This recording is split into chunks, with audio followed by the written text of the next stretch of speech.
आप सभी का हमारे जीएसपी ऑनलाइन स्टडी चैनल पर स्वागत है और हम आपको पढ़ा रहे हैं डी ब्लॉक एलिमेंट। एक वीडियो कल हम आपको बना के अपलोड कर चुके हैं और लेक्चर नंबर 22 के नाम से है, आप उसको देखिए। और मैंने उसमें बताया था कि डी ब्लॉक एलिमेंट होते क्या है और उसी श्रृंखला में आज हम टॉपिक को आगे बढ़ाते हैं।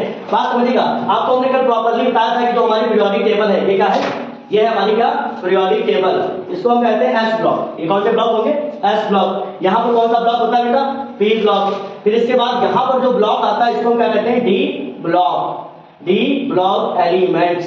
क्या कहते हैं इसको हम? D block elements.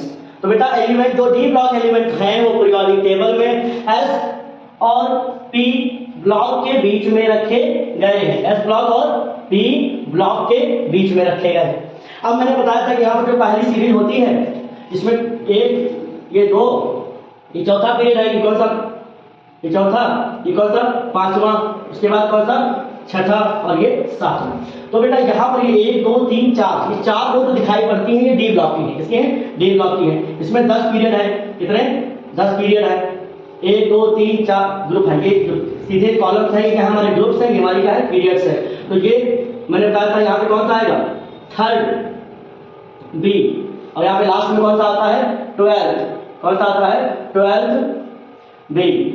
तो ये यहां से 1 2 3 के बाद 4 5 6 7 8 9 10।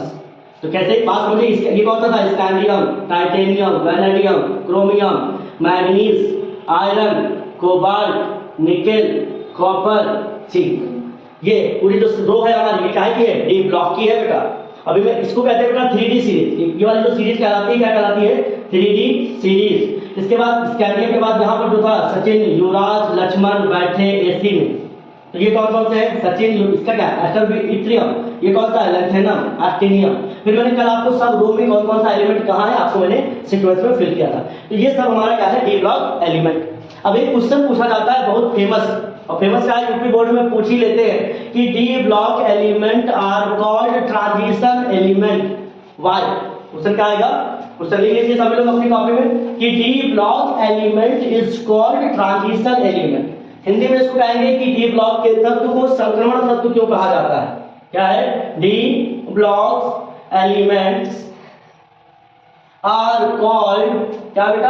Are called transition. कौन सा एलिमेंट? Transition element. क्या है? ट्रांजिशन एलिमेंट, जिसको हिंदी में कहते हैं संक्रमण तत्व। बेटा ट्रांजिशन का मतलब होता है बदलाव की अवस्था। बाकी बात बहुत ध्यान समझिएगा, अगर आप शब्द पकड़ ले गए तो आंसर आप बहुत अच्छे से लिख ले जाएंगे। संक्रमण का मतलब होता है बदलाव की अवस्था। एक आदमी गरीब है और गरीब से वो क्या बन गया है? अमीर हुआ। तो गरीबी से वो अमीरी तक गया। दो अवस्थाएं हैं, एक तो गरीबी की, एक क्या है? गरीबी की, और इधर क्या हो गया? वो अमीर हो गया। क्या हो गया? अमीर हो गया। इसके बीच की जो कंडीशन है वो ट्रांजिशन कहलाती है। क्या कहलाती है? ट्रांजिशन। उसको कहेंगे संक्रमण काल है इसका। क्या है? संक्रमण कहते हैं इस चीज को। संक्रमण का मतलब क्या होता है? दो अवस्थाओं के बीच की अवस्था जब दिखाई पड़ती है तो क्या कहते हैं उसको? संक्रमण कहते हैं। पीरियोडिक टेबल में जब आप इसको बनाते हैं तो बहुत ध्यान से देखिएगा। यहाँ मेरा एस ब्लॉक है, यहाँ पर क्या है? एस ब्लॉक है, और यहाँ हमारे क्या है बेटा? पी ब्लॉक है। क्या है? पी ब्लॉक है। अब होता क्या है? ये हमारे सब क्या है? डी ब्लॉक है। ये हमारे सब क्या है? डी ब्लॉक है। बहुत ध्यान से मेरी बात पर गौर करिएगा। यहाँ एस ब्लॉक में जितने भी सब लोग हैं सब मेटल है। क्या है बेटा? मेटल है। और पी ब्लॉक के लास्ट में आओगे तो यहाँ पर सब तुमको क्या दिखने लगेंगे? यहाँ नॉन मेटल मिलेंगे। क्या मिलेंगे? Non metal. फंस गए ना ये मेटल और नॉन मेटल के बीच में? कहाँ फंस गए? जो डी ब्लॉक एलिमेंट होते हैं वो मेटल और नॉन मेटल के बीच में रखे हुए हैं, इसीलिए इनको क्या कहा गया? Transition element. ये तो किताब वाले एनसीईआरटी वाले लिखते हैं कि D block element are called transition element because they are placed between S and P block. मतलब एस ब्लॉक और पी ब्लॉक के बीच में डी ब्लॉक के तत्व रखे हैं, इसीलिए इनको क्या कहते हैं? ट्रांजिशन एलिमेंट कहते हैं। पर ट्रांजिशन का रियल मतलब ये था कि बेचारी मेटल और नॉन मेटल के बीच में रखे हैं, इसीलिए इनको हम क्या कहते हैं? ट्रांजिशन एलिमेंट कहते हैं। बहुत बढ़िया क्वेश्चन है, यूपी बोर्ड में आ सकता है। ठीक, तो ये इसका आंसर आप लिख लीजिएगा। अब आगे बढ़ते हैं, आपको अच्छे से अच्छा क्वेश्चन आपको बताएंगे, आगे हम बढ़ेंगे। अब बात करिएगा, सबसे पहले जो हम एलिमेंट पढ़ेंगे वो पढ़ेंगे 3D सीरीज के। किसके? 3D series. डी ब्लॉक चालू किया उसमें कौन सी? 3D। तो डी ब्लॉक में 3D क्यों? बात समझिएगा। 3D सीरीज कौन सी है बेटा? 3D सीरीज वो है जिनके सारे इलेक्ट्रॉन 3D में है। सारे electron last electron, those element in which last electron enter in 3D subcell, उसको हम क्या कहेंगे? 3D सीरीज के कहेंगे एलिमेंट है। कौन कौन होते हैं बेटा? जैसे मान लो scandium, titanium, vanadium, chromium, manganese, iron, cobalt, nickel, copper, zinc. बेटा देखो 10 एलिमेंट हो गए ये। इनका एटॉमिक नंबर 21, ये कितना 22, ये कितना 23, 24, 25, 26, 27, 28, 29, 30। तो ये हमारे क्या होगा बेटा? साफ के साफ हमारे 3D सीरीज। अभी देखना गजब की बात, इनका जब हम इलेक्ट्रॉनिक कॉन्फ़िगरेशन बनाएंगे, क्या बनाएंगे बेटा? Electronic configuration. बहुत बच्चे पूछते हैं ये इलेक्ट्रॉनिक कॉन्फ़िगरेशन का मतलब क्या है? आज मैं तुम्हें मतलब ही बता देता हूँ। मतलब का मतलब ये है कि इसमें जो इलेक्ट्रॉन कैसे अरेंज्ड है। इलेक्ट्रॉनिक कॉन्फ़िगरेशन का मतलब होता है कि किसी एटम के अंदर कैसे इलेक्ट्रॉन अरेंज्ड है, इसी को हम क्या कहते हैं? Electronic configuration. और हम जानते हैं कभी भी इलेक्ट्रॉनिक कॉन्फ़िगरेशन अगर बनाना हो तो आप ऑफ बाउ के रूल से बनाएंगे। ऑफ बाउ रूल में क्या होता है? पहले इलेक्ट्रॉन कहाँ जाता है? 1s में, फिर कहाँ 2s में, फिर 2p में, फिर कहाँ 3s में, फिर कहाँ 3p में, फिर कहाँ 3d में, फिर कहाँ 4s में, 4p में, 4d में। मैं इसको ज्यादा डिटेल नहीं करूंगा, हमारा काम इतने में से हो ही जाएगा। सबसे पहले इलेक्ट्रॉन किसमें बनते हैं?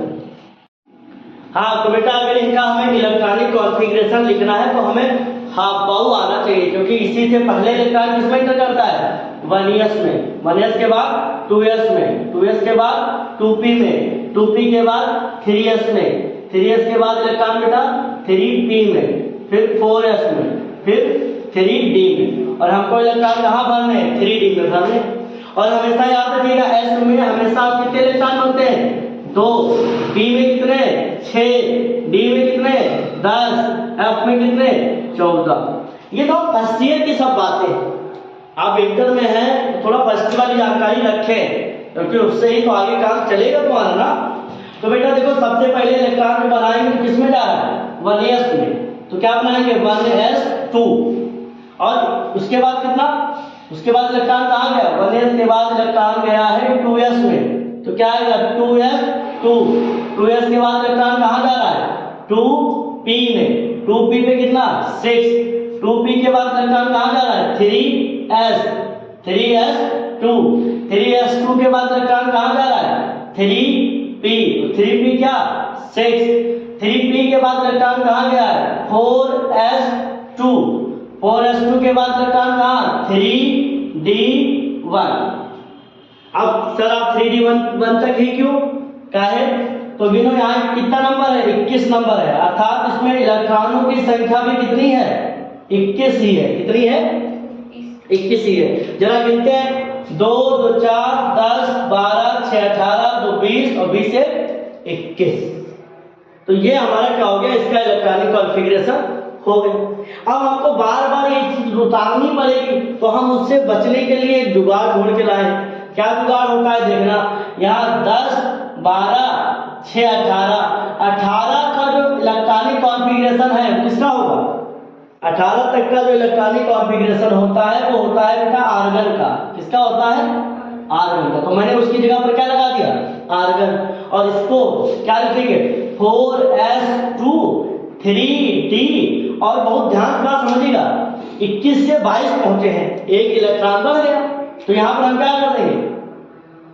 3d2। 3d2 के बाद जब वैनेडियम लिखेंगे तो क्या रहेंगे? आर्गन। आर्गन के बाद क्या? 4s2 3d। और ये क्या हो जाएगा? 3। एक एक इलेक्ट्रॉन बढ़ाते चलिए, क्योंकि एक एक इलेक्ट्रॉन क्या हो रहा है? बढ़ रहा। यहाँ पे 22 था, 23, इसके बाद 24, फिर हम आर्गन को ऐसे उतार लेंगे बेटा, 4s2 3d4। क्या है? 3d4।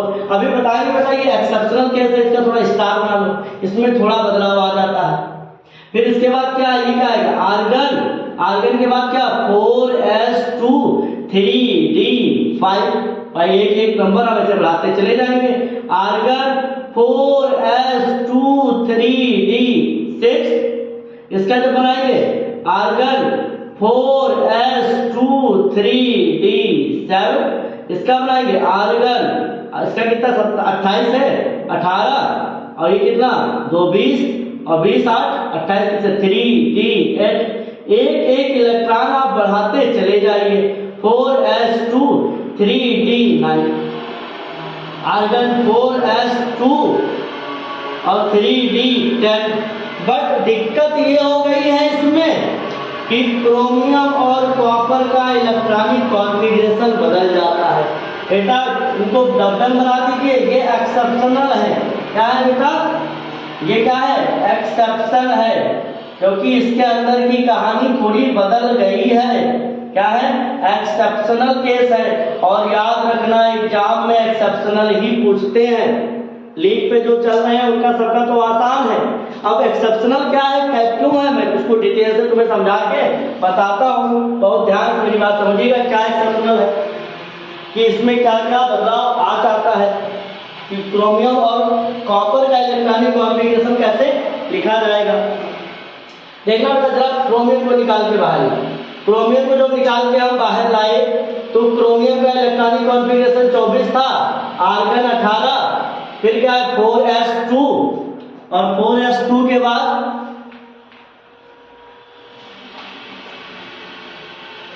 देखो क्रोमियम का कितना 24, इसका आर्गन 18 हो गया, फिर 4s2 और 3d कितना 4। पर देखो जब 3d डी में कितने डब्बे होते हैं 5, 1 2 3 1 2 3 4 और 4 के बाद 5, और एक हमारा क्या है 4s, ये क्या है 4s। तो पहली की कहानी है, इसमें कितने इलेक्ट्रॉन है 2, तो एक ऐसे भर देंगे एक ऐसे भरेंगे। डी में कितने इलेक्ट्रॉन है 1 2 3 4। अब होता क्या है देखना, ये मान लो ग्राउंड स्टेट है, ये कौन सी स्टेट है, ग्राउंड स्टेट, पहले की जो स्टेट होती है। होता ये है कि यहाँ से ये S और ये हमारा क्या डी के 5, 1 2 3 4 और 4 के बाद 5। होता बेटा ये है कि मान लो इसमें से क्या हुआ है, ये वाला जो इलेक्ट्रॉन है वो उठ के यहाँ आ जाता है, मतलब एक यहाँ रहता है, एक सब में हो जाता है। क्या हो जाता है, सब में एक इलेक्ट्रॉन आ जाता है। ऐसा क्यों हो रहा है सर, क्योंकि ये जो है क्या है हाफ फील्ड हो गया हमारा, क्या हो गया हाफ फील्ड। और जब हाफ फील्ड कंडीशन बन जाए तो बेटा ये क्या होती है, मोर स्टेबल हो जाती है। क्या हो जाती है, मोर स्टेबल। और ये क्या है बेटा, लेस स्टेबल। ये क्या है, लेस स्टेबल। तो स्टेबिलिटी गेन करने के चक्कर में ये क्या करता है, कहानी बना लेता है आर्गन 4s1 3d5।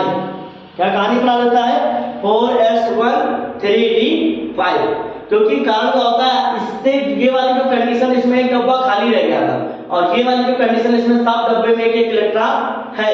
ये जो है हाफ फील्ड कंडीशन कहलाती है, ये पार्शियली फील्ड कंडीशन कहलाती है। ये कौन सी कंडीशन है, पार्शियली या पार्शियली फील्ड। ऐसी है बेटा, ये पार्शियली फील्ड है और ये क्या है हाफ फील्ड है। तो हाफ फील्ड ज्यादा स्टेबल होता है, इसीलिए इलेक्ट्रॉन क्या होता है, जंप कर जाता है।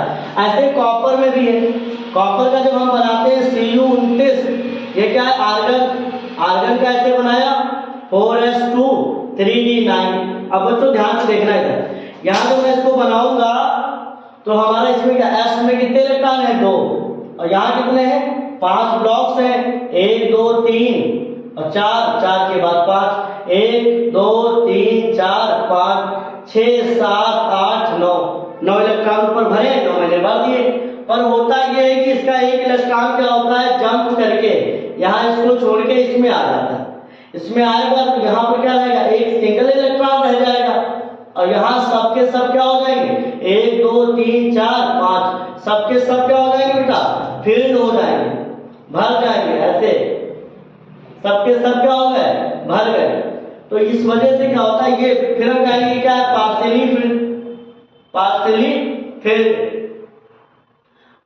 फील्ड है। और ये जो है हमारा फुल फील्ड हो गया, क्या हो गया, फुल फील्ड हो गया।